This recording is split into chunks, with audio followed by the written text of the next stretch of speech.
So we popped out last week to go and visit Dan at MPAC.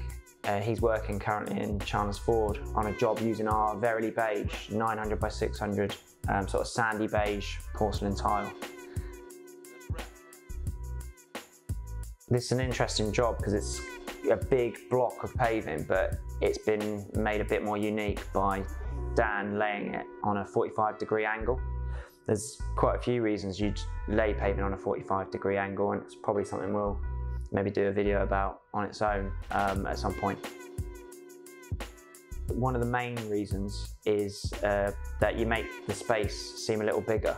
It feels bigger because as you step out onto the patio, instead of having rows that are adjacent to the brick of the house, they're more stretched. You've got the longer edge of the tile running away from the house.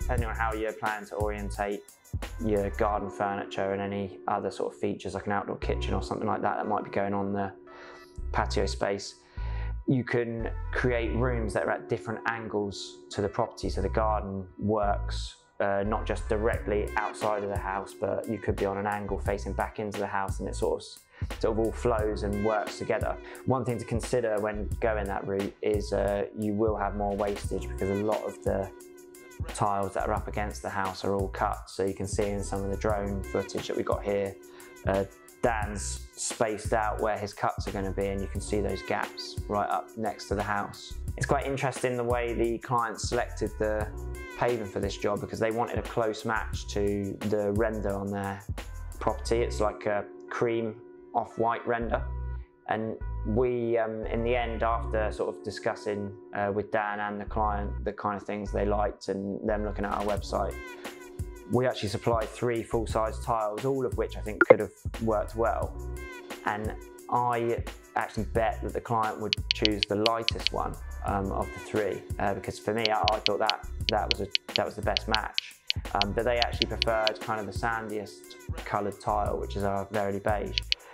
And when I visited the place last week, where I think Dan had laid maybe 50-60 metres by that point, I think the client did make the right choice actually, because stepping back on the lawn, looking back at the house and seeing the paving up next to the wall, it's a really, really close match. And there's some interesting stuff going on with the finish of this property, because there's the patio area is raised, and there's probably about a 2 foot or more drop down onto the lawn.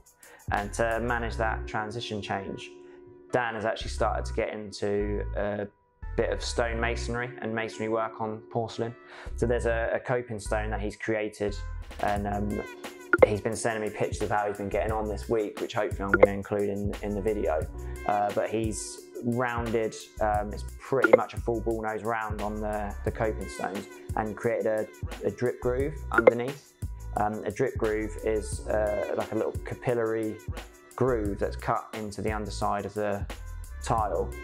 You'll see them on coping stones, and they need to be cut on the lip of the coping stone. And what it provides is just an area for the water just to drop straight off down onto the ground. You might have seen coping stones before on brick walls which don't have this, and you'll notice a little green algae type streak appear because over time water runs over that lip. Because of surface tension, it grips to the lip of the coping stone, and then it meets the wall and then drips down the wall. The drip groove just stops that, breaks the surface tension, and the drip then just falls straight down to the floor. So if you've got rendered walls that are pale especially, a drip groove on coping stones, it is really worth doing. If you're using a landscape like Dan that can do bullnosing and pencil rounding and masonry finishes themselves, then that's something to discuss with them on the job. But this is also something that we offer. We have several different finishes and services that we can do, including templating for swimming pools and things like that. So if you're interested in services like that, then give us a shout. It's obviously something we do on a case-by-case basis and bespoke for each job, because every job is different.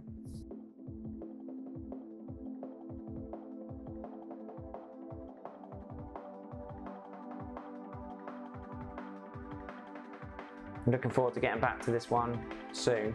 and showing you the finished visuals.